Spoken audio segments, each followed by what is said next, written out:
Hello everyone, मैं हूं अंकुश शेडीमार और आज हम ऐसे 500 सीरीज को कंटिन्यू करने वाले हैं ऐसे 540 के साथ, which is on the basis of accounting estimates. तो सबसे पहले हम अपने हैंड रिटन नोट से डिस्कस करते हैं what is accounting estimate. Accounting estimate का मतलब क्या होता है? एस्टिमेट को आप ऐसा समझ सकते हो अप्रोक्सीमेशन, और अकाउंटिंग में आता है अमाउंट्स। तो अप्रोक्सीमेशन ऑफ अमाउंट्स, इसका मतलब क्या? जब आप फाइनेंशियल स्टेटमेंट्स बना रहे हो तब कुछ कुछ ऐसे अकाउंट बैलेंसेस होते हैं जिनका आप अमाउंट्स अभी पता नहीं लगा सकते। जैसे सपोज मैं आपको एक एग्जांपल देता हूं कोर्ट केस का। आपके ऊपर कोई कोर्ट केस चल रहा है जो एज ऑन 31 मार्च पेंडिंग है। तो आपको अभी पता नहीं है कि भाई कितनी पेनल्टी आ सकती है, पेनल्टी आएगी या नहीं आएगी, कितनी बड़ी आएगी, कितनी छोटी आएगी, तो आपको नहीं पता है। लेकिन आपको प्रोविजन तो बनाना पड़ेगा अक्रूवल बेसिस के हिसाब से। तो अब आप प्रोविजन बनाने के लिए उस अमाउंट को एस्टिमेट करोगे, प्रोजेक्ट करोगे, फ्यूचर के बारे में पता लगाओगे कि भाई मेरे को फ्यूचर में कितना अमाउंट पे करना पड़ सकता है। तो उसको हम बोलते हैं अकाउंटिंग एस्टिमेट, एकदम लेमैन लैंग्वेज में। तो यही पूरा आपका जो ऐसे है वो पूरा अकाउंटिंग एस्टिमेट के बेसिस पे ही बना है कि भाई हम कब अकाउंटिंग एस्टिमेट लेंगे, कैसे लेंगे, उसमें क्या रिस्क असेसमेंट प्रोसीजर्स परफॉर्म करेंगे, क्या फर्दर ऑडिटेड प्रोसीजर्स परफॉर्म करेंगे, प्रायर पीरियड में जो अकाउंटिंग एस्टिमेट हुए थे उसका क्या करेंगे। तो ये मोटा मोटा ये सारी चीजें डिस्कस कर रहे हैं इसमें। ठीक है, सबसे पहले हम डिस्कस करते हैं हमारा how to minimise RoMM risk of material misstatement in AEs accounting estimate. Accounting estimate में रिस्क ऑफ मटेरियल मिसस्टेटमेंट को कैसे मिनिमाइज करेंगे, ये सबसे पहला क्वेश्चन आता है इसमें। और इसका आंसर भी आपका रिस्क असेसमेंट प्रोसीजर के बेसिस पे होगा। मतलब जब भी आपको एक क्वेश्चन आ जाए ना, how to minimise risk of material misstatement या फिर what are the risk assessment procedures in accounting estimates, तब आपको ये पॉइंट्स लिखने हैं। तो रिस्क असेसमेंट प्रोसीजर, जैसा मैंने आपको बताया था कि इसमें हम लेते हैं अंडरस्टैंडिंग। तो अब इसमें अकाउंटिंग एस्टिमेट में हम क्या रिस्क असेसमेंट प्रोसीजर्स परफॉर्म करेंगे। सबसे पहला आप मैनेजमेंट से पूछोगे कि मैनेजमेंट भाई मुझे ये बता दो कि आपको कब पता चलता है कि अकाउंटिंग एस्टिमेट लेना है या नहीं लेना है। How management identify need for accounting estimate, कब बनाना है अकाउंटिंग एस्टिमेट, ये आपको कैसे पता चलता है। दूसरा, जब आपको पता चल गया बनाना है तब आप उसको कैसे बनाते हो। How management makes accounting estimates, और जब आप बनाते हो तब क्या आप एप्लीकेबल फाइनेंशियल रिपोर्टिंग रिक्वायरमेंट्स को ध्यान में रखते हो या नहीं रखते हो। ठीक है, सिंपल ये 3 पॉइंट्स आपको लिखने हैं रिस्क असेसमेंट प्रोसीजर्स में। लेकिन अब आपको सपोज इसके ऊपर कोई क्वेश्चन आ जाए कि how will you understand that how management identifies need for accounting estimates, तब आपको ये पॉइंट्स लिखने हैं। अब ये जो नीड फॉर अकाउंटिंग एस्टिमेट्स है ना, ये 3 चीजों की वजह से आती है। ये आपको क्वेश्चन में भी मेंशन होगा, ट्रांजैक्शन, इवेंट्स एंड कंडीशंस। तो ये जो 3 चीजें हैं ना, इसी में इनका आंसर छुपा हुआ है। ट्रांजैक्शंस में क्या बोलेंगे अपन कि कोई भी न्यू टाइप ऑफ ट्रांजैक्शन होगी, कोई नई ट्रांजैक्शन होगी, तब शायद हमें अकाउंटिंग एस्टिमेट बनाना पड़े। जब टर्म्स ऑफ ट्रांजैक्शंस में चेंज आ गया, कोई ट्रांजैक्शन हमारी एग्जिस्टिंग थी लेकिन उसके टर्म्स में चेंज हो गया। इवेंट्स की बात करो तो सबसे बड़ा इवेंट हमारे लिए होता है लॉज एंड रेगुलेशंस का चेंज होना। तो अगर लॉज एंड रेगुलेशन में चेंज हो गया तो शायद हमें अकाउंटिंग एस्टिमेट बनाने पड़ सकते हैं। कौन से लॉज एंड रेगुलेशंस? सबसे पहला जो अकाउंटिंग पॉलिसी हम यूज करते हैं अकाउंटिंग एस्टिमेट्स के लिए उसमें, या फिर कोई भी रेगुलेटरी चेंजेस हो गया, suppose applicable financial reporting framework ही चेंज हो गया, तब आपको अकाउंटिंग एस्टिमेट्स बनाना पड़ सकता है।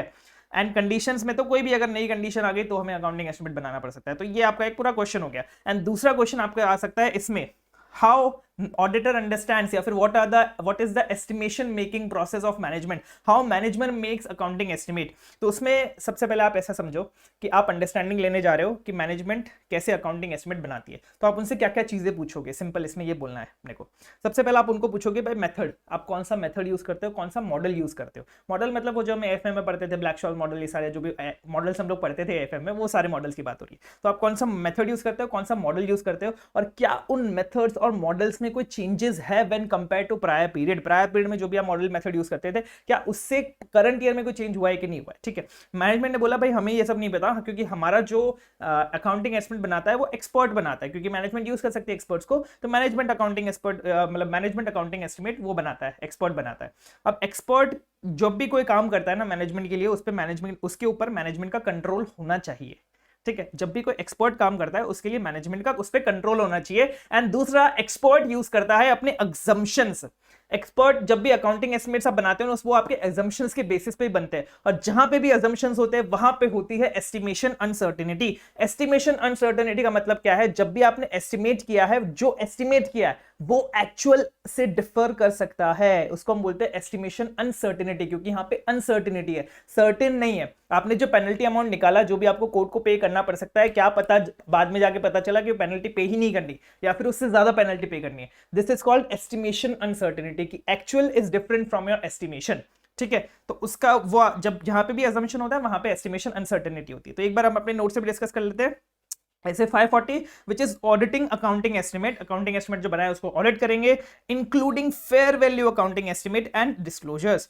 फेयर वैल्यू अकाउंटिंग एस्टिमेट्स मतलब क्या, जो आपने वो इंडेस में आपने एफआर में पढ़ा होगा कि हम फेयर वैल्यू के बेसिस पे भी अकाउंटिंग एस्टिमेट्स बनाते हैं। जैसे सपोज मैं आपको एग्जांपल दे दूं तो शेयर बेस्ड पेमेंट्स, जो आपका शेयर बेस्ड पेमेंट होता है वो एक्चुअल थोड़ी होता है, वो जो आप अक्रू करते हो वो तो आप फेयर वैल्यू के बेसिस पे अक्रू करते हो ना। जैसे फाइनेंशियल इंस्ट्रूमेंट्स भी हो गया, फाइनेंशियल इंस्ट्रूमेंट्स में भी फेयर वैल्यू का बहुत ज्यादा यूज होता है, तो उसको हम बोलते हैं फेयर वैल्यू अकाउंटिंग एस्टिमेट। और रिलेटेड डिस्क्लोजर्स, आपको आपने जो भी अकाउंटिंग एस्टिमेट बनाया उसके लिए आपको बहुत सारे डिस्क्लोजर्स करने पड़ते हैं कि आपने क्या अजम्पशंस यूज किया था, क्या डेटा यूज किया था, कैसे प्रेडिक्ट किया, तो वो सारी चीजें भी अपने को चेक करनी है, ऑडिट करनी है, ठीक है। सबसे पहला क्वेश्चन आएगा आपके पास risk assessment procedures for accounting estimate. तो उसमें हमने को 3 ऐसे रिस्क असेसमेंट प्रोसीजर्स है हमारे पास। सबसे पहला हम आइडेंटिफाई करेंगे कि मैनेजमेंट कैसे आइडेंटिफाई अंडरस्टैंड करेंगे, मैनेजमेंट कैसे आइडेंटिफाई करती है नीड फॉर अकाउंटिंग एस्टिमेट्स। दूसरा, अगर नीड आइडेंटिफाई हो गया तो कैसे बनाती है, बनाते टाइम क्या वो एप्लीकेबल फाइनेंशियल रिपोर्टिंग रिक्वायरमेंट्स का ध्यान रखती है या नहीं रखती है। अब मैनेजमेंट कैसे नीड आइडेंटिफाई करती है अकाउंटिंग एस्टिमेट्स की, सबसे पहले transactions, events and condition. Transactions, events and condition. Transaction में आ जाता है कई न्यू टाइप की ट्रांजैक्शंस है क्या, या फिर जो पुरानी ट्रांजैक्शन है उसका क्या टर्म्स चेंज हुआ है। दूसरा, इवेंट्स में आ जाता है, सबसे बड़ा इवेंट है laws and regulations. Laws and regulations में क्या आता है हमारे पास अकाउंटिंग पॉलिसी, और दूसरा आता है रेगुलेटरी पॉलिसी में कोई चेंजेस आया है कि नहीं आया। एंड लास्ट में कंडीशंस, कोई नई कंडीशंस आई या फिर कोई नया इवेंट्स आया जिसकी वजह से हमें अकाउंटिंग एस्टिमेट बनाना पड़ सकता है। नेक्स्ट इज हमारे पास how management make accounting estimates. उसमें हम क्या क्या समझेंगे मैनेजमेंट से। सबसे पहला, आप क्या मेथड और क्या मॉडल यूज करते हो। दूसरा, क्या उसमें कोई चेंज आया है। तीसरा, मैनेजमेंट बोलेगा हम तो यूज ही नहीं करते, हम तो एक्सपर्ट से करवाते हैं, तो क्या एक्सपर्ट्स यूज किए हैं। एक्सपर्ट के ऊपर हमें कंट्रोल रखना है। एक्सपर्ट ने अगर कोई एग्जाम्पशन लिया है तो उससे अकाउंटिंग एस्टिमेशन अनसर्टेनिटी बनती है, ठीक है, तो वो भी हमें चेक करनी है, क्या एस्टिमेशन अनसर्टेनिटी का क्या इफेक्ट आ रहा है।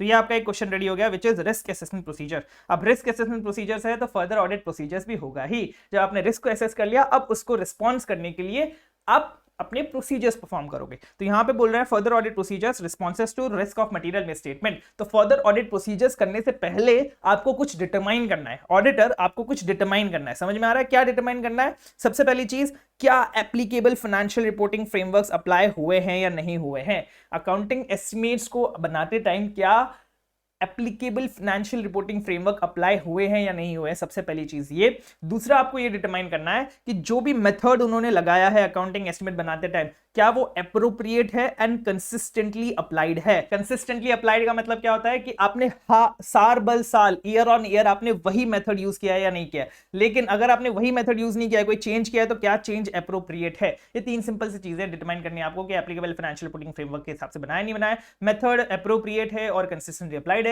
अगर कंसिस्टेंटली अप्लाइड नहीं है तो आपने जो भी चेंजेस किए वो एप्रोप्रिएट है या नहीं है, ठीक है। अब आते हैं हम फर्दर ऑडिट प्रोसीजर्स पे कि आपको एक्चुअली में क्या प्रोसीजर्स परफॉर्म करनी पड़ सकती है। तो ये जो आप प्रोसीजर्स देखोगे ना, ये जो भी आप मेरे नोट्स में जो भी ये प्रोसीजर्स देखोगे, ये आपको हो सकता है अलग, जो भी आप अलग टीचर से कंपेयर करोगे तो आपको पता चलेगा कि ये थोड़े डिफरेंट प्रोसीजर्स है। अब बाकी टीचर्स ने जो भी प्रोसीजर्स लिए वो डायरेक्टली आपके प्रोनाउंसमेंट से लिए, और मैंने ये जो प्रोसीजर्स लिए वो आईसीआई की मॉड्यूल से लिए। आईसीएम मॉड्यूल में ये सारे प्रोसीजर्स है, तो मैं आपको सजेस्ट करूंगा कि आप आईसीएम मॉड्यूल के हिसाब से चलिए, क्योंकि प्रोनाउंसमेंट अब May 24 के बाद से बहुत थोड़ा सा इररिलेवेंट हो गया है। नवंबर 23 तक रेलेवेंट था क्योंकि आईसीआई खुद बोलता था कि आपको प्रोनाउंसमेंट पढ़नी है, लेकिन May 24 में पूरी बुक में, आईसीआई की पूरी बुक में प्रोनाउंसमेंट का कहीं मेंशन ही नहीं है। या तो उन्होंने एसएस खुद दे दिया अपनी बुक में, या तो उन्होंने बोला कि हमने इंटरमीडिएट में कवर करा लिए थे, आपसे बस एप्लीकेशन पार्ट पूछेंगे। तो प्रोनाउंसमेंट से आपको अब कुछ भी देखने की जरूरत नहीं है, सिर्फ आईसीएम मॉड्यूल से देखना है आपको, ठीक है। तो मॉड्यूल में ये सारे स्टेप्स है, तो आई वुड सजेस्ट कि आप ये सारे स्टेप्स लिखें जब भी आपके पास ये क्वेश्चन आ जाए फर्दर ऑडिट प्रोसीजर्स का, ठीक है।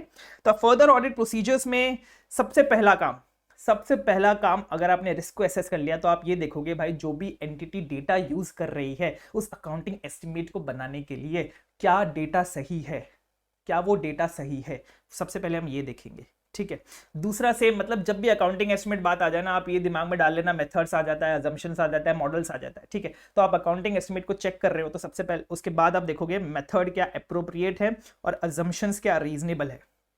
जो भी हमने मेथड यूज किया है क्या वो एप्रोप्रिएट है, जो भी हमने अजम्पशंस लिए क्या वो रीजनेबल है, ठीक है। और तीसरा हम देखेंगे सब्सीक्वेंट इवेंट्स। आप बोलोगे सब्सीक्वेंट इवेंट्स यहाँ पे आ जाता है, नहीं, सब्सीक्वेंट इवेंट्स का मतलब क्या हो गया। जैसे आपने एक एग्जांपल देता हूं मैं आपको कि आपने वो किया था, अपना पेनल्टी का एस्टिमेट बनाया था कि भाई कोर्ट का अभी तक कुछ आया नहीं जजमेंट, अभी तक पेनल्टी का हमने एस्टिमेट बनाया। आप कर रहे हो ऑडिट 31 मार्च के बाद, ठीक है। 31 मार्च के बाद आपके पास थोड़ा सा टाइम होता है, 1-1.5 महीना होता है ऑडिट करने के लिए, ठीक है, अगर वो लिस्टेड एंटिटी है तो तब आप ऑडिट कर रहे हो। उसके बीच में कोई भी ऐसा इवेंट हो सकता है ना कि वो अकाउंटिंग एस्टिमेट का हमें पता चल जाए एक्चुअल क्या अमाउंट आना चाहिए। सपोज कोर्ट का जजमेंट आ ही गया, अप्रैल में ही आपका कोर्ट का जजमेंट आ गया, आपको पेनल्टी का एग्जैक्ट अमाउंट पता चल गया, तब आप वो आइडेंटिफाई करके बता सकते हो ना मैनेजमेंट को कि अब आपको अकाउंटिंग एस्टिमेट रखने की जरूरत नहीं है, अब आप डायरेक्टली उसमें एक्चुअल अमाउंट डाल दो। तो इसलिए आपको सब्सीक्वेंट इवेंट्स भी देखने पड़ेंगे। फाइनेंशियल स्टेटमेंट डेट के बाद जो भी इवेंट्स होते हैं उसको हम सब्सीक्वेंट इवेंट्स बोलते हैं, वो हम अच्छे से कवर करने वाले हैं, उसकी टेंशन मतलब, ठीक है। तो ये 3 चीज आपको करनी है, डेटा चेक करना है, मेथड और अजम्पशंस देखना है, और लास्ट में कोई सब्सीक्वेंट इवेंट है या नहीं देखना है कि नहीं वो देखना है। अब एक और क्वेश्चन आपका स्पेसिफिकली इसके लिए आ सकता है, या फिर इसी के अंदर आप लिख सकते हो कि मेथड अप्रोप्रिएट है या नहीं, या फिर अजम्पशंस रीजनेबल है या नहीं, ये हम कैसे चेक करेंगे, ऑडिटर ये कैसे वेरीफाई करेगा। सबसे पहला वो करेगा टीओसी। तो फर्दर ऑडिट प्रोसीजर्स में आता है टीओसी और टीओडी, मतलब सब्सटैंटिव प्रोसीजर्स। तो सबसे पहले वो देखेगा टीओसी, मतलब क्या कंट्रोल्स इफेक्टिव है, जो भी हमने अकाउंटिंग एस्टिमेट बनाए हैं क्या उस पे जो भी कंट्रोल्स है वो इफेक्टिव है या नहीं है, ठीक है। दूसरा हम करेंगे डेटा, जो यहां पे भी आता था डेटा, अब सेम यहां पे आएगा। यहां पे हमने क्या सिर्फ लिखा है यहाँ पे टेस्ट चेक डेटा, कि भाई डेटा को एक बार टेस्ट कर लो कि डेटा सही है नहीं है। अब उसमें स्पेसिफिकली हम देखेंगे कि डेटा में क्या क्या चीजें सही है कि नहीं है, मतलब क्या क्या पॉइंट्स है जो हमें डेटा के अंदर देखने हैं। अगर वो डिपेंड करता है कि वो इंटरनल डेटा है या एक्सटर्नल डेटा है। इंटरनल डेटा क्या, जो हमें एंटिटी से मिला है खुद से। एक्सटर्नल डेटा क्या, मतलब एंटिटी को भी कहीं डेटा वो बाहर से मिला है, ठीक है, एक्चुअली से मिल गया या फिर किसी और से उसने किसी और को हायर किया था उससे मिल गया। तो इंटरनल डेटा हो सकता है, एक्सटर्नल डेटा। अगर वो इंटरनल डेटा है तो हमें उसकी एक्यूरेटनेस, कंप्लीटनेस और रेलेवेंस चेक करनी है कि वो एक्यूरेट है, कंप्लीट है और रेलेवेंट है। एक्सटर्नल डेटा है तो हमें उसकी रेलेवेंस एंड रिलायबिलिटी चेक करनी है। रिलायबिलिटी एक्सटर्नल डेटा है तो हम उस पर रिलाय कर सकते हैं या नहीं कर सकते, वो चेक करना है, एंड रेलेवेंस चेक करनी है। फिर ये डेटा को हमें रिकैलकुलेट और रिव्यू भी करना पड़ेगा, ठीक है। यहाँ पे हमने सिर्फ टेस्ट चेक बोला है कि टेस्ट चेक कर लेना डेटा, यहाँ पे हमने डिटेल में बताया कि डेटा के लिए आपको क्या क्या चीजें करनी है, ठीक है। This is for methods appropriate है या नहीं, या फिर अजम्पशंस रीजनेबल है या नहीं। ये था आपका फर्दर ऑडिट प्रोसीजर्स। एक बार हम अपने नोट से कर लेते हैं। रिस्पॉन्सेज टू एसएस ड्रोमम फैब, सबसे पहले उससे पहले आपको डिटरमाइन करना पड़ेगा 3 चीजें। सबसे पहली चीज, क्या applied applicable financial reporting frameworks आपने अप्लाई किए हैं या नहीं किए। दूसरा, जो भी आपने मेथड्स यूज किए थे वो अप्रोप्रिएट थे और अप्लाइड कंसिस्टेंटली थे। अगर अप्लाइड कंसिस्टेंटली नहीं थे तो जो भी चेंजेस थे क्या वो अप्रोप्रिएट थे। एंड अब हम बात करते हैं फर्दर ऑडिट प्रोसीजर्स की।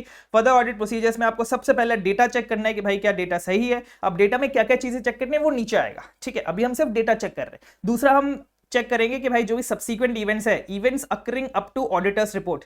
अब ये सब्सीक्वेंट इवेंट्स में आपको समझ में आएगा क्या बात कर रहे हैं, लेकिन यही बोल रहे हैं कि भाई जब तक अपने ऑडिटर रिपोर्ट नहीं दे रही तब तक आपको इवेंट्स चेक करने हैं। तो वो बेसिकली फाइनेंशियल स्टेटमेंट से लेकर ऑडिटर्स रिपोर्ट तक के इवेंट की बात कर रहा है, ठीक है। तो सब्सीक्वेंट इवेंट्स चेक करने हैं, एंड फिर आपको मेथड्स चेक करना है और अजम्पशंस चेक करना है। अब वो कैसे चेक करोगे, सबसे पहले आप टीओसी करोगे, मतलब कंट्रोल इफेक्टिवनेस देखोगे। दूसरा, आप डेटा को देखोगे, डेटा में क्या क्या चीजें देखोगे, एक्यूरेट, कंप्लीट, अगर वो इंटरनल डेटा है तो एक्यूरेट, कंप्लीट और रेलेवेंट। अगर एक्सटर्नल डेटा है तो source, relevance and reliability. And अगर ये सारी चीजें आपने चेक कर ली, उसके बाद आप उसको रिकैलकुलेट कर लेना और रिव्यू कर लेना। सिंपल, ये था आपका फर्दर ऑडिट प्रोसीजर्स। अब ये जो बात की नहीं, मैंने सिंपल अकाउंटिंग एस्टिमेट्स के लिए बात की, जो भी सिंपल हमारा जिसमें बहुत ज्यादा हाई एस्टिमेशन अनसर्टेनिटी नहीं होती, वो वाले अकाउंटिंग एस्टिमेट्स की बात की। अब हम बात करते हैं उन अकाउंटिंग एस्टिमेट्स की जिसमें बहुत ज्यादा एस्टिमेशन अनसर्टेनिटी हाई है। जैसे यूजुअली वो कोर्ट के केसेस में होता है, क्योंकि कोर्ट का केस आपने 31 मार्च को ऐसा प्रेडिक्ट किया, भाई हमारे फेवर में आएगा, पेनल्टी देनी नहीं पड़ेगी बल्कि हमें कंपेंसेशन मिलेगा, लेकिन बाद में पता चला कि हमें पेनल्टी देनी पड़ गई 10 करोड़ की। ऐसा भी हो सकता है, ठीक है, क्योंकि कोई भी एविडेंस कभी भी सामने आ सकता है और कोर्ट को लगे नहीं ये एविडेंस सही है, तो फिर मामला पलट सकता है, ठीक है। तो इसलिए जो केसेस होते हैं जिसमें हाई एस्टिमेशन अनसर्टेनिटी होती है, कि जिसमें आपका एस्टिमेटेड अमाउंट और जो आपका एक्चुअल अमाउंट है उसमें डिफरेंस होने के बहुत ज्यादा चांसेस है, उसको हम बोलते हैं accounting estimate having significant risk, कि उस अकाउंटिंग एस्टिमेट में सिग्निफिकेंट रिस्क है। तो अगर किसी भी अकाउंटिंग एस्टिमेट में सिग्निफिकेंट रिस्क है, तब आप उसमें क्या फर्दर ऑडिट प्रोसीजर्स परफॉर्म करोगे, ऐसा कुछ क्वेश्चन आएगा आपको, या फिर हाई एस्टिमेशन अनसर्टेनिटी, तब आप क्या प्रोसीजर्स परफॉर्म करोगे। तो सबसे पहला उसका हमें चेक करना है अजम्पशंस, कि भाई वो किस अजम्पशन के बेसिस पे बना है।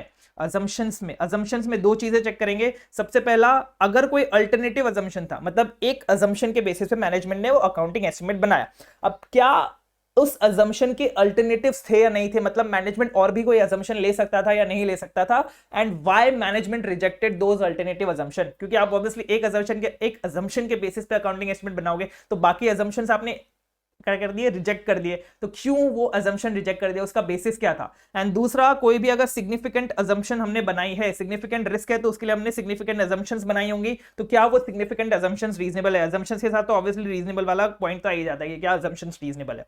ठीक है, अजम्पशंस के बाद हम देखेंगे क्या मैनेजमेंट का इंटेंट है फॉर एक्शन, मतलब मैनेजमेंट ने कुछ एक्शन के बेसिस पे अजम्पशन लिया होगा। ठीक है, मैनेजमेंट को पता है कि भाई मैं ये एक्शन फ्यूचर कोर्स में करने वाला हूं। सपोज मैनेजमेंट को लगा कि भाई बाद में ना कोर्ट का केस ये कब तक चलता रहेगा हमें पता नहीं, मैं बाद में ना इसका वो करने वाला हूं, सेटलमेंट करने वाला हूं, आउट ऑफ कोर्ट जो सेटलमेंट होता है वो करने वाला हूं। अब मैनेजमेंट का ये इंटेंट है कि वो ये एक्शन करेगा। अब मैनेजमेंट ने उसके बेसिस पे उसको अज्यूम करते हुए कि हाँ मैं बाद में ऐसे court out of court settlement करूंगा, उसमें मेरे को इतने पैसे देने पड़ेंगे, तो उसके अजम्पशन के बेसिस पे मैनेजमेंट ने अकाउंटिंग एस्टिमेट बना लिया कि हाँ इतने पैसे लगेंगे आउट ऑफ कोर्ट सेटलमेंट में। तो हमें वो इंटेंट भी चेक करना पड़ेगा कि क्या इंटेंट है मैनेजमेंट का फॉर एक्शन। एंड चौथा पॉइंट है एस्टिमेशन अनसर्टेनिटी से रिलेटेड, कि अगर हमें ऐसा लगता है कि मैनेजमेंट ने एस्टिमेशन अनसर्टेनिटी एडिक्वेटली असेस्ड नहीं की है, एड्रेस नहीं की है, उसके जो इफेक्ट्स होते हैं उसको एडिक्वेटली एड्रेस नहीं किया है, तो हम खुद एक रेंज बनाएंगे। रेंज किसका बनाएंगे, जो भी एस्टिमेटेड अमाउंट है उसका, मतलब जो भी एक्चुअल अमाउंट होने वाला है उसका हम एक रेंज बनाएंगे। सपोज मैनेजमेंट बोला कि भाई 5 लाख मुझे है ना ऐसे पेनल्टी देनी पड़ सकती है, कोर्ट का जजमेंट आएगा तब। ठीक है, अब हमें ऐसा लग रहा है नहीं नहीं इसमें एस्टिमेशन अनसर्टेनिटी मैनेजमेंट ने अच्छे से एड्रेस नहीं किए, तब हम खुद एक रेंज बनाएंगे कि भाई हमारे हिसाब से, ऑडिटर के हिसाब से ये एस्टिमेशन, ये जो अकाउंट एस्टिमेट है कितना होना चाहिए। 7 लाख होना चाहिए, 7 लाख से 10 लाख होना चाहिए, 5 लाख से 10 लाख होना चाहिए, 1 लाख से 2 लाख होना चाहिए। खुद अपना एस्टिमेट ऑडिटर खुद बनाएगा और फिर ये चेक करेगा कि जो मैनेजमेंट का एस्टिमेट है वो रीजनेबल है या नहीं है, मतलब रेंज के अंदर आ रहा है या फिर रेंज के बाहर जा रहा है, तो कितना बाहर जा रहा है। एकदम डिटेल में मैंने आपको ये चीजें समझा दी। ठीक है, एक बार अपने नोट से कर लेते हैं। Accounting estimate that give rise to significant risk, क्यों, क्योंकि यहाँ पे हाई एस्टिमेशन अनसर्टेनिटी होती है। तो इन एडिशन टू एस 330, मतलब ये जो प्रोसीजर्स आपने परफॉर्म किए ये तो प्रोसीजर्स करने ही है, उसके अलावा आपको ये और प्रोसीजर्स परफॉर्म करने हैं सिग्निफिकेंट रिस्क वाले अकाउंटिंग एस्टिमेट के लिए। सबसे पहले आप उसमें देखोगे अजम्पशंस, कि भाई अल्टरनेटिव अजम्पशंस थी तो उसको मैनेजमेंट ने क्यों रिजेक्ट किया, और जो भी सिग्निफिकेंट अजम्पशंस थी वो रीजनेबल है या नहीं है। दूसरा हम देखेंगे ये जो अजम्पशन है वो किस बेसिस पे लिया है, मैनेजमेंट का इंटेंट फॉर एक्शन एंड उसकी एबिलिटी, मतलब क्या वो एक्शन जो मैनेजमेंट ने बोला है कि वो लेगी, क्या उसकी एबिलिटी है वो एक्शन लेने की या नहीं है। एंड तीसरा, अगर मैनेजमेंट ने एडिक्वेटली एड्रेस नहीं किया है एस्टिमेशन अनसर्टेनिटी के इफेक्ट्स को, तब आप खुद एक रेंज डेवलप करोगे और रीजनेबलनेस इवैल्यूएट करोगे। जो मैनेजमेंट ने अपना एस्टिमेट किया उसकी रीजनेबलनेस इवैल्यूएट करोगे कि वो रीजनेबल है या नहीं है। ठीक है, अब हम बात करते हैं डिग्री ऑफ अनसर्टेनिटी के बारे में, डिग्री ऑफ एस्टिमेशन अनसर्टेनिटी। तो डिग्री ऑफ एस्टिमेशन मतलब कितना एस्टिमेशन अनसर्टेनिटी है, उसके वो डिपेंड करती है, वो वेरी करती है किस बेसिस पे। सबसे पहला नेचर ऑफ अकाउंटिंग एस्टिमेट, कौन सा अकाउंटिंग एस्टिमेट है। जैसे सपोज आपको प्रोविजन फॉर डाउटफुल डेट्स बनाना है, उसकी डिग्री ऑफ एस्टिमेशन अनसर्टेनिटी कमी होगी, क्योंकि आप अपने पास्ट हिस्ट्री के बेसिस पे बना रहे हो, आपको जो इवेंट्स पता है उसके बेसिस पे बना रहे हो, आप सालों से बनाते आए हो। लेकिन कोई लिटिगेशन केस हो गया जिसके बारे में आपको के पास हिस्ट्री नहीं है, तो उसके लिए आपकी एस्टिमेशन अनसर्टेनिटी ज्यादा होगी, कुछ भी हो सकता है, इसलिए तो नेचर ऑफ अकाउंटिंग एस्टिमेट्स पे डिपेंड करता है। दूसरा, जनरली एक्सेप्टेड मेथड, मतलब जब अकाउंटिंग एस्टिमेट बना रहे हो वो जिस मेथड पे बना रहे हो वो अगर जनरली एक्सेप्टेड है, मतलब सब लोग उसी मेथड को यूज करते हैं, फिर तो डिग्री ऑफ एस्टिमेशन अनसर्टेनिटी लो ही होगी। लेकिन अगर जनरली एक्सेप्टेड नहीं है तो फिर ज्यादा होगी। एंड लास्ट में सब्जेक्टिविटी ऑफ अजम्पशन, जो भी यहाँ पे देख लो सेम वही आ गया, मेथड्स एंड अजम्पशन, मतलब ऑलमोस्ट सब क्वेश्चंस में यही सब आता है, मेथड्स, अजम्पशंस, डेटा, मॉडल, ये सारी चीजें यही आती है। ठीक है, तो ये आप दिमाग में रख सकते हो। अगर आपको कुछ भी याद नहीं आ रहा ना तो आप ये चीजें चिपका के आ जाना, आपको कुछ ना कुछ तो मिल ही जाएगा। ठीक है, तो सब्जेक्टिविटी ऑफ अजम्पशंस, कि अजम्पशंस कितने सब्जेक्टिव है, अजम्पशंस कितने ओपिनियटेड है, कि है ना सबके बारे में, मतलब कितना हम सब्जेक्टिवली अजम्पशन ले सकते हैं। तू कोई और अजम्पशन लेगा, मैं कोई और अजम्पशन लूंगा, ये कितना सब्जेक्टिव है, उसको हम बोलते हैं सब्जेक्टिविटी ऑफ अजम्पशन। लास्ट में एक और पॉइंट आता है हमारे पास, evaluation of outcome of accounting estimate.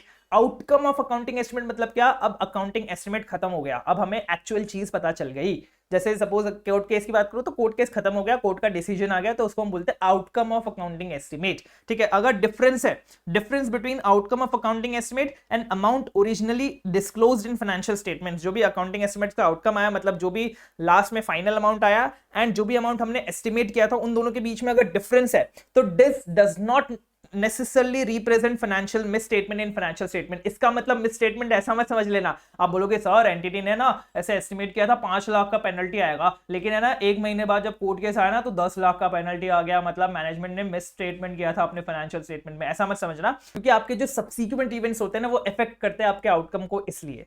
ठीक है।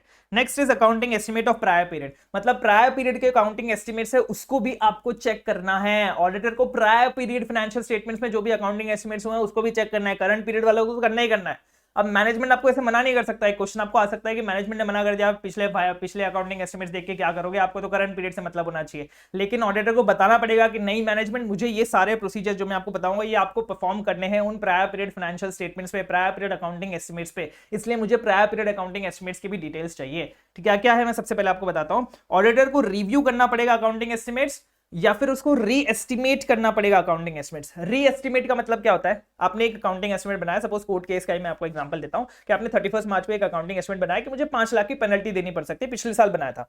अब इस साल 31 मार्च तक भी वो कोर्ट केस हुआ ही नहीं, मतलब हुआ इन द सेंस अभी तक फाइनल डिसीजन नहीं आया, चल ही रहा है, तो आप उसको रीएस्टिमेट करोगे ना। ऐसा नहीं आप 5 लाख वापस से कैरी फॉरवर्ड कर लोगे, क्या पता कोर्ट केस आपके और फेवर में होगा, आपको लग रहा है पेनल्टी देनी ही नहीं है, क्या पता वो कोर्ट केस और पेचीदा हो गया और आपके अगेंस्ट हो गया, आपको लग रहा है आप डबल पेनल्टी देनी पड़ सकती है, तो आप उसको रीएस्टिमेट करोगे, राइट। तो ऑडिटर को रिव्यू करना पड़ेगा जो भी अकाउंटिंग एस्टिमेट्स हुए थे प्रायर पीरियड में, उसको रीएस्टिमेशन कैसे किया मैनेजमेंट ने वो भी देखना पड़ेगा।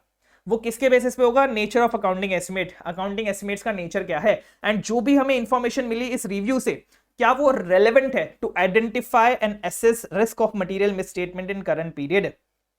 इसका मतलब क्या कि मैनेजमेंट ने जो भी अकाउंटिंग एस्टिमेट बनाया था उसके जो भी एक्चुअल अकाउंटिंग एस्टिमेट में आया उसमें बहुत ज्यादा डिफरेंस है। मैनेजमेंट ने जो भी अजम्पशंस लगाए थे, जो भी डेटा लगाया था वो बहुत ज्यादा गलत है। तो ऐसा भी हो सकता है कि रिस्क ऑफ मटेरियल मिसस्टेटमेंट हो करंट पीरियड फाइनेंशियल स्टेटमेंट्स में। ठीक है, मैंने क्या ऊपर बोला था, may not necessarily represent misstatement in financial statements. ऐसा नहीं है कि वो मिसस्टेटमेंट ही है, लेकिन ऐसा हो भी सकता है कि वो मिसस्टेटमेंट है। ठीक है, ऐसा नहीं है कि वो मिसस्टेटमेंट है ही नहीं, दोनों में से कुछ भी हो सकता है। ठीक है, outcome of accounting estimates will differ from outcome accounting estimate, मतलब ये तो हमने पहले पढ़ेगा, जो भी आउटकम है अकाउंटिंग एस्टिमेट्स का वो डिफरेंट होगा जो भी आपने अकाउंटिंग एस्टिमेट्स किए हैं उससे। ठीक है, और हम जब रैप परफॉर्म करेंगे रिस्क असेसमेंट प्रोसीजर्स तब हम अंडरस्टैंड कर सकते हैं रीजंस कि क्यों ऐसा डिफरेंस आया, तभी हमें पता चलेगा ना कि ये मिस स्टेटमेंट था या नहीं था। तो हमें रीजंस पूछने पड़ेंगे मैनेजमेंट से कि भाई मैनेजमेंट ने आपने ऐसा अकाउंटिंग एस्टिमेट लिया था, अब इसका एक्चुअल आउटकम जो है वो अलग क्यों आया। तो उससे हमें क्या क्या चीजें पता चलेंगी। सबसे पहला, effectiveness of managements estimation process, मतलब मैनेजमेंट जो भी एस्टिमेट करती है उसकी इफेक्टिवनेस कितनी है। अगर मैनेजमेंट ने बोला 5 लाख की पेनल्टी आएगी तो क्या 5 लाख की पेनल्टी आई या नहीं आई। ठीक है, अगर आ गई तो हम बोलेंगे हाँ मैनेजमेंट की एस्टिमेशन प्रोसेस बहुत इफेक्टिव है, मैनेजमेंट एकदम सही इफेक्ट करती अपना जो भी है एस्टिमेट करती है। लेकिन अगर मैनेजमेंट 5 लाख नहीं आए, अगर 10 लाख आ गई तो हमें फिर उसके इफेक्टिवनेस पे डाउट होगा, और उसी हिसाब से हम अपने likely effectiveness of current period भी देख सकते हैं कि जो इस साल में उन्होंने एस्टिमेट्स बनाए हैं कितने वो इफेक्टिव होने वाले हैं, वो भी हमें पता चलेगा, राइट। दूसरा हमें पता चलेगा ऑडिट एविडेंस फॉर री एस्टिमेशन, कि भाई जब भी हम री एस्टिमेट करने वाले हैं तो उसके लिए हम किस बेसिस पे उसको री एस्टिमेट करने वाले हैं, उसका हमें ऑडिट एविडेंस मिलेगा लास्ट पीरियड को चेक करके। एंड थर्ड, हमें ऑडिट एविडेंस मिलेगा एस्टिमेशन अनसर्टेनिटी के बारे में कि कितनी एस्टिमेशन अनसर्टेनिटी रहती है। प्रायर पीरियड को चेक करेंगे, उसके एक्चुअल आउटकम को चेक करेंगे तो हमें पता चल जाएगा कितनी एस्टिमेशन अनसर्टेनिटी रहती है।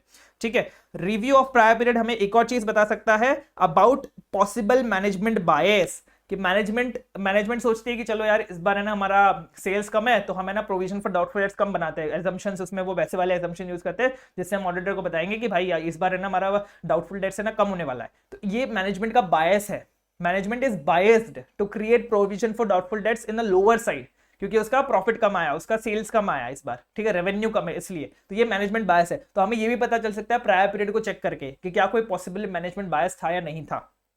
ठीक है, अब ये सब चेक करने के लिए, ये सारी चीजें चेक करने के लिए आपको मेंटेन करना पड़ता है प्रोफेशनल स्केप्टिसिज्म। एंड मैनेजमेंट को ये भी बता देना कि भाई हम अकाउंटिंग एस्टिमेट्स जो आपके प्रायर पीरियड वाले चेक कर रहे हैं ना, इसको हम अकाउंटिंग एस्टिमेट्स प्रायर पीरियड के हम क्वेश्चन कर ही नहीं रहे।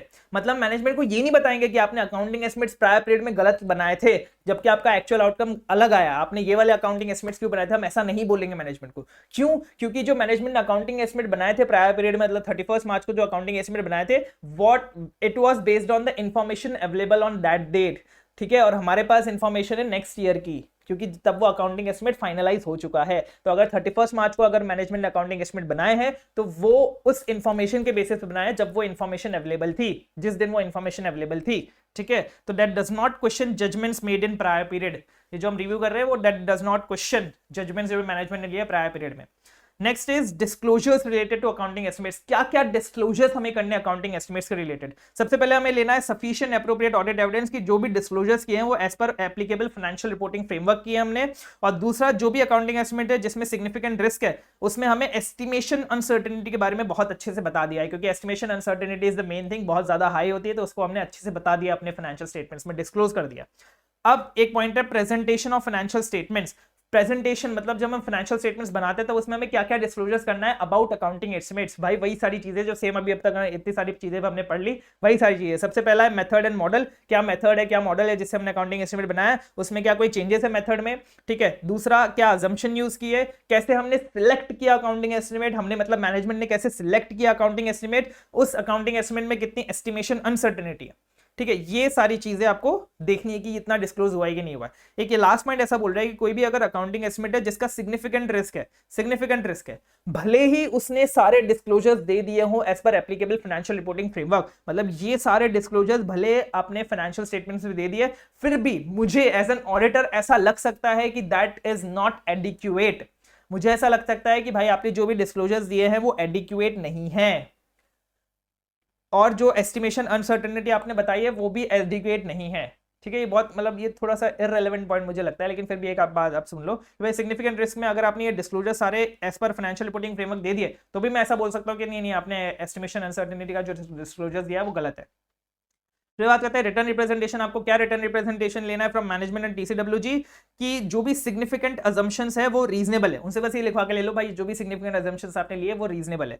एंड डॉक्यूमेंटेशन, आपको क्या डॉक्यूमेंट करना है अबाउट अकाउंटिंग एस्टिमेट्स कि भाई जो भी कंक्लूजन्स थे अकाउंटिंग एस्टिमेट्स के, मतलब जो भी अकाउंटिंग एस्टिमेट्स मैनेजमेंट ने लिया है वो आप कैसे एज एन ऑडिटर आप कैसे उस पर सेटिस्फाइड हो कि वो रीजनेबल है, या यही तो आप चेक कर रहे हो ना पूरे आपने इस ऐसे में चेक क्या किया है, यही कि भाई जो अकाउंटिंग एस्टिमेट लिए वो सही लिए, वो रीजनेबल है, मतलब जैसे लेने चाहिए थे इन द सर्कमस्टेंसेस वैसे ही मैनेजमेंट ने अकाउंटिंग एस्टिमेट लिए, तो आपका उसका कंक्लूजन क्या बेसिस है आपने ये कंक्लूड करने का। एंड दूसरा इंडिकेटर्स ऑफ पॉसिबल मैनेजमेंट बायस, क्या इंडिकेटर्स है पॉसिबल मैनेजमेंट बायस के, क्या मैनेजमेंट बायस हो सकता है, इसके क्या क्या इंडिकेटर्स है। अब ये आपको प्रोनाउंसमेंट में मिल जाएगा लेकिन आपको आईसीए मॉड्यूल में नहीं मिलेगा, तो आई वुड सजेस्ट कि भाई जो भी आईसीए मॉड्यूल में दिया उतना आप कर लो, उतना बहुत सफिशिएंट है एटलीस्ट 80 मार्क्स लाने के लिए। बाकी वो जो आप 50% और एक्स्ट्रा एफर्ट्स करोगे 20 मार्क्स और लाने के लिए वो बहुत वेस्ट है, क्योंकि इतना सारा आप याद भी नहीं रख पाओगे। तो जितना आपके लिए बहुत ज्यादा रेलेवेंट है जो आपसे पूछा जा सकता है वही सारी चीजें मैंने आपको इस नोट्स में ला के दी है, ठीक है।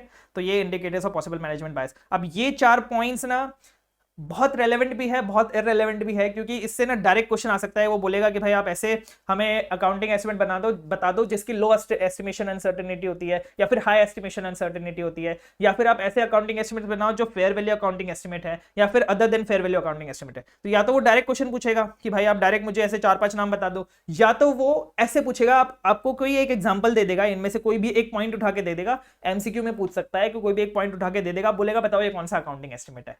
तो ये इसलिए आपके लिए रेलेवेंट भी है इररेलेवेंट भी है, आ भी सकता है बहुत, मतलब ये आ सकता है तो डायरेक्ट ही आएगा, तो आपको एकदम अच्छे से याद करना है, और नहीं आएगा फिर नहीं ही आएगा। तो ठीक है मैं एक बार आपको बता देता हूँ, आप एक बार इसको 2-3 बार पढ़ लोगे ना, आप एकदम लॉजिकली इसको अगर समझ लिया ना तो आपको ये बहुत अच्छे से आ जाएगा। देखो सबसे पहला पॉइंट है हमारे पास लो एस्टिमेशन अनसर्टेनिटी, एंड दूसरा है हाई एस्टिमेशन अनसर्टेनिटी। मतलब वो अकाउंटिंग एस्टिमेट जितनी एस्टिमेशन अनसर्टेनिटी लो होती है, मतलब जिसको हम एस्टिमेट कर सकते हैं, मतलब उसके एस्टिमेशन और एक्चुअल में बहुत कम डिफरेंस होगा।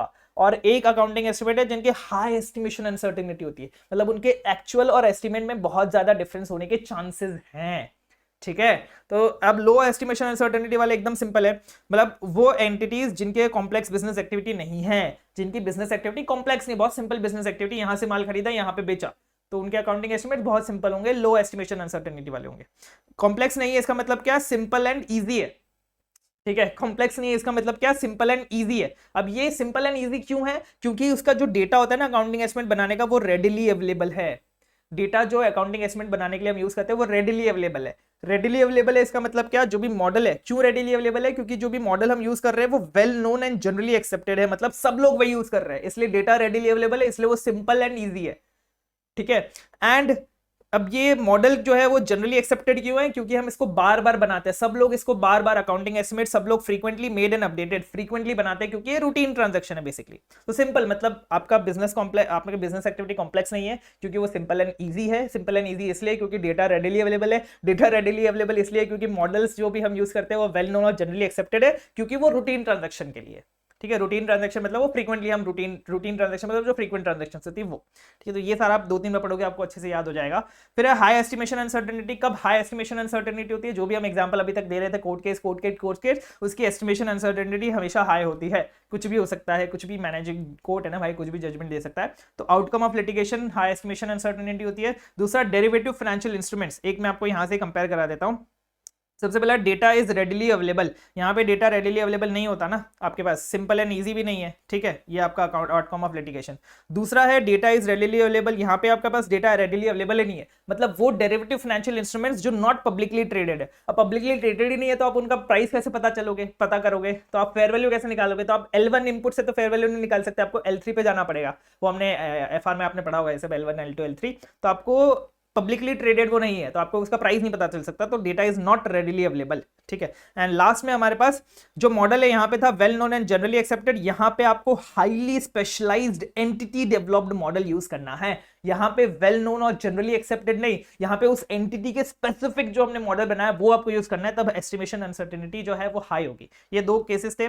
दूसरे केसेस हमारे पास other than fair value accounting estimates और fair value. Fair value accounting estimate मतलब क्या? जिसमें आपको प्राइस वाइज देखना पड़ता है, फेयर वैल्यू निकालना पड़ता है, मतलब बेसिकली किसी भी चीज का, जैसे आप सपोज ट्रेड रिसीवेबल्स का फेयर वैल्यू निकाल रहे हो, आप इन्वेस्टमेंट्स का फेयर वैल्यू निकाल रहे हो, तो जहां पे भी आप फेयर वैल्यू निकाल रहे हो उसको हम बोलते हैं फेयर वैल्यू अकाउंटिंग एस्टिमेट। जहां पे नहीं निकाल रहे हो जिसको हम बोलते हैं अदर देन। जैसे मैं आपको एक सिंपल एग्जांपल दूं, आपने सेल्स करी, सेल्स से क्या होता है? सेल्स में आप वारंटी देते हो, तो वारंटी की जो भी ऑब्लिगेशन है वो, ठीक है। सेल्स के आप कॉन्ट्रैक्ट्स बनाते हो, तो outcome of long term contract, जो भी लॉन्ग टर्म कॉन्ट्रैक्ट्स है वो, ठीक है। सेल्स से आपकी इन्वेंट्री पे इफेक्ट आता है, तो इन्वेंट्री की ऑब्सोलेसेंस, ठीक है। सेल्स से आपके डाउटफुल डेट्स होते हैं, डेटर्स बनते हैं, डेटर्स का डाउटफुल डेट्स होता है वो, ठीक है। सेल्स जब होती है तब आप उसका जो भी पैसा आता है आप उसको इन्वेस्टमेंट करते हो, तो इन्वेस्टमेंट में जो भी चेंजेस आते हैं कैरिंग अमाउंट में उसके प्रोविजंस बनाते हैं वो, ठीक है। सेल से आप एसेट खरीदते हो, जो भी आपने पैसा बनाया वो आपने एक तो इन्वेस्टमेंट कर दिया, अब इन्वेस्टमेंट का डेप्रिसिएशन होता है, ठीक है। तो जो भी डेप्रिसिएशन होता है वो, अब ये सारा सेल्स एसेट्स इन सब की बात होगी। एक बार लायबिलिटीज की बात कर लेते हैं, जो भी आपके फाइनेंशियल ऑब्लिगेशंस है वो, ठीक है।